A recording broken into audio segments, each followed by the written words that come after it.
बिस्मिल्लाहिर्रहमानिर्रहीम। लाखों करोड़ों दुरूदो सलाम मोहम्मद मुस्तफ़ा सल्लल्लाहु अलैहि वसल्लम और आले मोहम्मद पर। मैं हूं उमर दराज गोंदल। ईरान और इसराइल से हटके जो यूक्रेन का और रशिया का मामला है उससे मुतल्लिक आपको बताना है कि वहां पर कुछ बड़ी मेजर किस्म की डेवलपमेंट्स हुई हैं और उन डेवलपमेंट्स के अंदर अगर ये कहा जाए कि प्यूटन ने उस महाज के ऊपर डंडा प्रोग्राम जरा तेज कर दिया है तो यह कहना गलत नहीं होगा। गो के कहा यह जा रहा है जिस तरह ट्रंप की और ज़ेलेंस्की की मुलाकात हुई कि वहां पे कोई सीज फायर हो सकती है। फिर तैयब उर्दगान ने कहा कि प्यूटन भी इवन ज्वाइन करने के लिए तैयार हैं ज़ेलेंस्की के साथ वहां पे इस्तांबुल के अंदर। लेकिन अब इतलात यह है कि इस सारे मामले के दौरान कोई अच्छी खबर नहीं है यूक्रेन के लिए। जो लिथुआनिया है वो इनका इत्तेहादी है, ना कि रूस का इत्तेहादी है। जो उनके प्रेसिडेंट हैं वो कहते हैं कि the war in Ukraine is not expected to end within the next 3 months।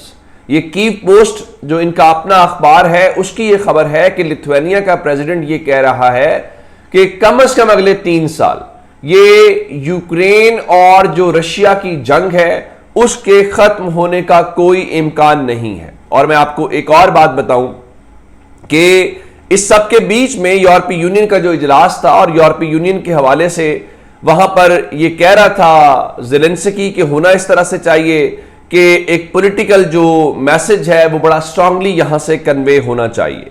अब उसमें एक इंपॉर्टेंट बात यह थी कि जो यूरोपीय यूनियन है उसमें उन्होंने इत्तेफाक तो कर लिया है कि वो रशिया के ऊपर अगले 6 महीने के अंदर मजीद पाबंदियां लगाएंगे।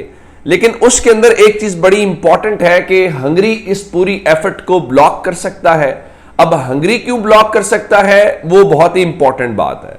अब हुआ ये कि हंगरी के अंदर एक रेफरेंडम हुआ है और उस रेफरेंडम को लेके जो उनके प्राइम मिनिस्टर हैं वो कह रहे हैं कि उन्होंने जो स्टेट ऑर्गेनाइज कंसल्टेशन की है अपने लोगों के साथ, उनके मुताबिक वो उन्हें एक स्ट्रांग मैंडेट देती है कि इस सिलसिले में जो यूरोपीय यूनियन के अंदर आप शामिल करना चाहते हैं इनको, यूक्रेन को, उस सिलसिले में उसको ब्लॉक किया जाए।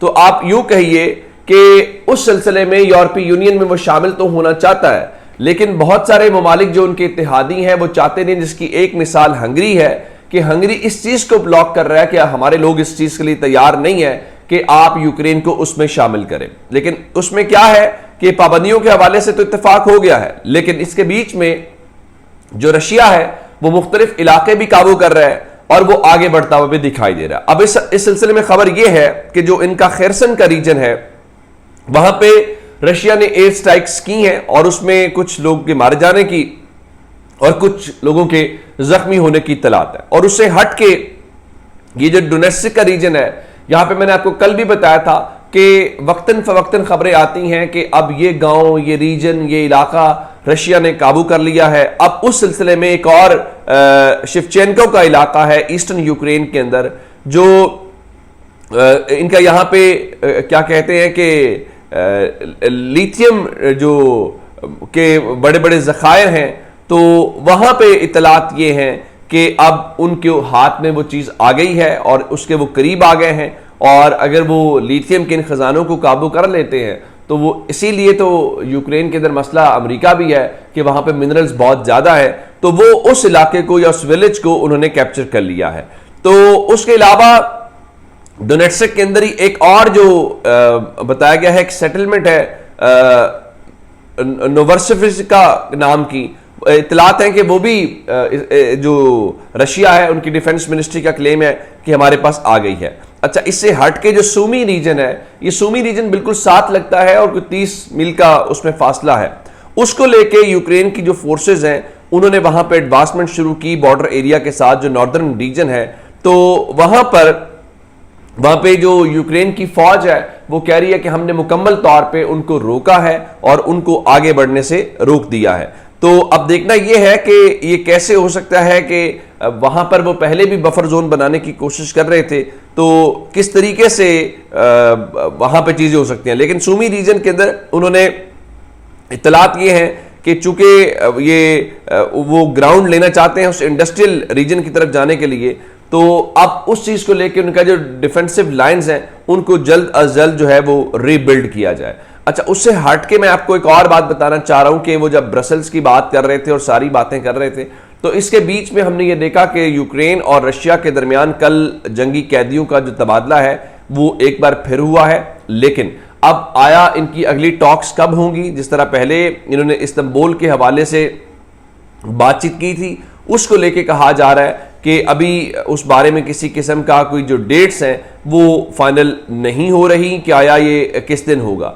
लेकिन अब ये जो सारी सूरत हाल है कि वो इस हवाले से कह रहे हैं कि हमने ये किया है या हम उसको रोकने की कोशिश कर रहे हैं और ये आपस में हो भी रहा है।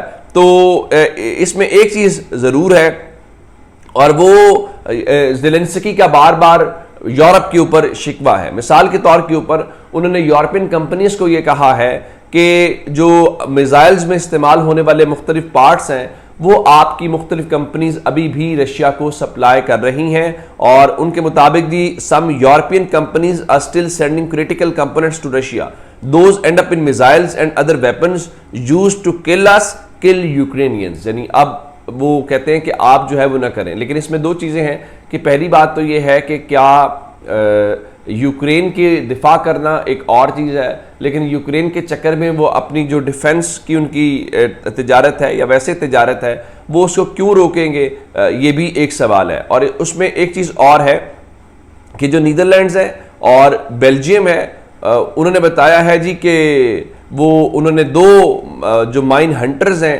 वो इनके हवाले किए हैं जो यूक्रेन की नेवी है। किस लिए की है, इससे पहले आप जानते हैं कि उनको कुछ पैसे भी दिए गए थे। कल ही मैंने आपको ये खबर दी थी, जिसका मकसद ये था कि वो जो लैंड माइन्स हैं उनको साफ करने के हवाले से। तो ये बताया गया है कि ये जो सेरेमनी है इनको, ये जो दो माइन हंटर्स हैं, ये देने की इस महीने के आगाज़ के अंदर हुई है। लेकिन इतना खौफ है कि सिक्योरिटी की वजह से उन्होंने एक महीना पूरा जो है वो इसको छुपा के रखा है कि कहीं रूस को पता ना चल जाए कि क्या हो रहा है। जब आप इतना खौफ का शिकार हों और फिर आपका ख्याल है कि आप उसका मुकाबला करेंगे, तो उस बात की समझ नहीं आती कि फिर आप उसका मुकाबला कैसे करेंगे या क्या आप उस हवाले से करेंगे।